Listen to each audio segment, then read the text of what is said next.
Welcome to our channel. When HBO Max won't work or shows streaming errors, these proven steps will restore your viewing experience. Step 1.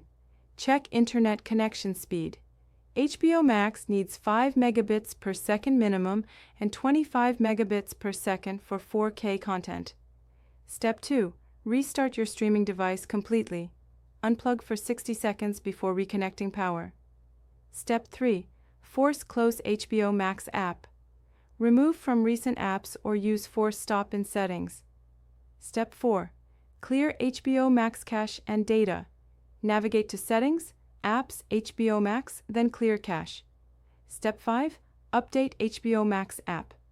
Check App Store for updates and install any available versions. Step 6. Verify HBO Max servers are operational. Check downdetector.com for outage reports. Step 7. Sign out and back into HBO Max. This refreshes your account authentication tokens. Step 8. Check device compatibility. Ensure your device meets HBO Max minimum requirements. Step 9.